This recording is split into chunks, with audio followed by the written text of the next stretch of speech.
You know, I grew up in the 90s. I liked the 90s. And there were a couple of cool catchphrases in the 90s. Hell, there's actually a few I still use today. That's okay. But there are... I'm Keenan47, aka Wolfkeen, and welcome to another edition of My Little Pony Vlogs. Let me make sure I got I got it correct. Today I am talking about Griffon the Brush Off, written by Cindy Morrow.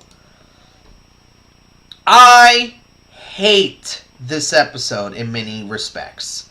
I know there are some people who like Griffon the Brush Off, but I just don't. I really, really don't in many respects. So, let's get into it. The reason why I don't like Griffon the Brush Off is because, one, the cliched story. You know, the character that the friend of a friend comes around, is acting completely different, and yada yada yada. Like, we've seen this story multiple times, and honestly, I'm sick of it. But what annoys me is the character that we get, Gilda. I find Gilda to be one of the most cliched bad girl characters I've ever seen in my life. Like, they try so hard to make her out to be this bad girl character that it just comes out as being forced at times. I know a lot of people try to say, oh, that's how girls are in real life. I don't know if I can agree with that statement in many respects. Because, I've seen some pretty mean teenagers, and they don't act the same way as Gilda. I mean, I'm 22 years old. I still see plenty of teenagers as I am. So, yeah, I really can't see Gilda as a really good bad girl character. And not to mention what really annoys me about Gilda is that she won't stop talking in these 90s terms. I get that I still talk in 90s terms and stuff like that, but they're at least appropriate for the time. I don't use them in every sentence. Like, Gilda, she uses a lot of 90s terms and weird terms that just... They bug me. Like, when she says, last one up is a gnarly dragon egg, I was like, what? And then another one, when she said Trictionary, I was like... I forgot this guy's name, but you know how he does the... Like that? That's how I felt. That's exactly how I felt when I was watching this episode. Alright, let me get into it.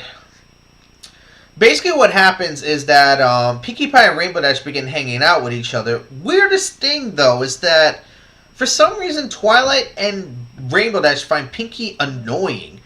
When has this been established? I mean, when has this ever been established that they both found Pinkie Pie annoying at one point? I mean, yes, I can understand having a friend like Pinkie could be annoying, but there had to have been some indication in the past to show this.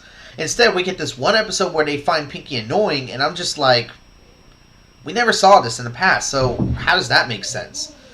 So, then we lead up to Rainbow Dash and Pinkie Pie pranking their friends, which, hey, I can honestly deal with that, because I used to be a bit of a prankster when I was younger. When I was a teenager / preteen, I used to be quite the prankster. I used to prank my family, I used to prank my friends and other stuff like that. Oh, they would get me back, yes, but yeah, I used to prank my friends, so I can actually relate to that in many situations, because that's something I used to do. After a while, the next day comes around, and that's when we meet Gilda, who is basically Rainbow Dash's friend from Junior Speedster's Flight School, I think it was called. Yeah. Then Rainbow Dash begins hanging out with Gilda, and Pinkie Pie is trying to keep up with them in the weirdest ways possible. But then again, this is where Josh Scorcher coined the phrase, it's Pinkie Pie, don't question it.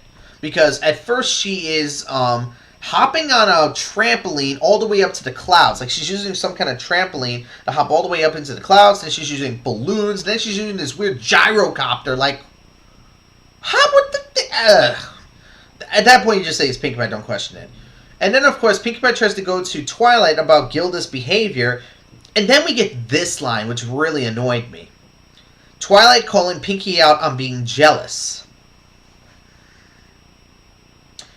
Really, Twilight? That's really what you're going with? The problem with this scene that I have is that Twilight has not met Gilda yet. You gotta remember that. Twilight has not met Gilda yet. So she's saying that that Pinkie Pie is jealous of Gilda? Even though you've never met her before? And you're willing to believe Gilda, who you haven't met yet, over Pinkie, one of your best friends. Nice friend. So basically, Pinkie goes a little at war with herself in many cases, trying to, contemplate if she is being jealous of Gilda. But after seeing Gilda do a couple of things, including bullying Fluttershy, which trust me, guys, I'm with you on that one. As soon as I saw that scene, I was like, oh, that is uncalled for. Like, that was mean-spirited as hell. Like, that didn't need to happen. If the other scenes happened, I can understand this. But to hammer it home by bullying Fluttershy when she had no reason to be bullied, ugh. I just felt that was way too far. That was kind of far. So we move on to Pinkie Pie's plan, Pinkie Pie style, and it's a party. I was like, okay. And then we see Gilda get mercilessly pranked pranked at the party. She gets pranked at the party mercilessly, from relighting birthday candles to, I forgot what those drops are called, but that's happened to me before. And lemon drops, I think they were. I don't know what it was. I don't get it. I don't know those drops. Then this weird cup, like, she tried to drink juice and it just dribbled, like dribble cup or something like. I don't know. I don't know some of these pranks. I've never done them. I've done more different pranks.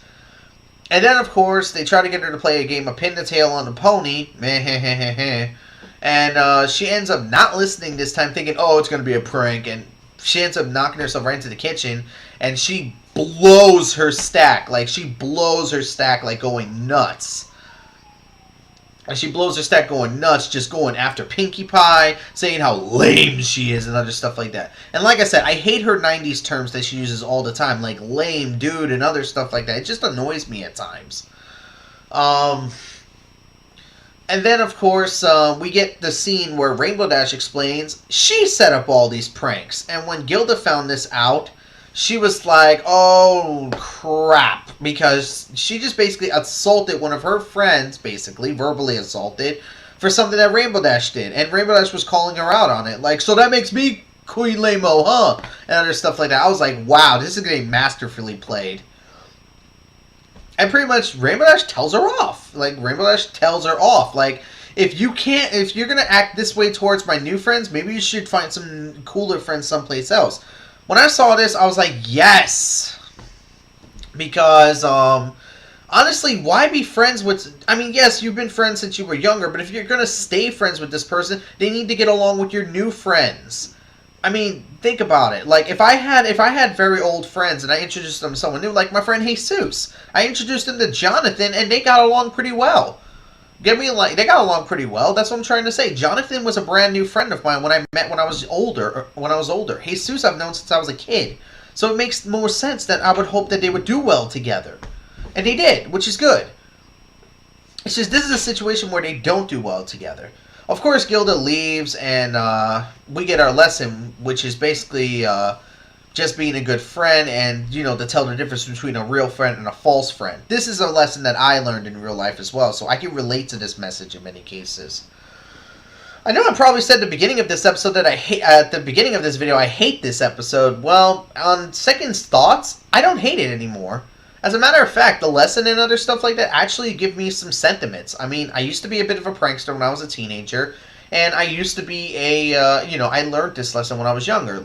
Telling the difference between false friends and real friends, because one of my false friends stole games from me, and I'm not going to mention his name, he knows who he is. He stole games from me and lied in my face, trying to say, no I didn't, and when I actually found out that he was, I freaking got mad. So honestly, this was a lesson that I learned as well, trying to tell the difference between a false friend and a real friend. Because I thought this false friend was a good friend, and I found that he was a freaking backstabber.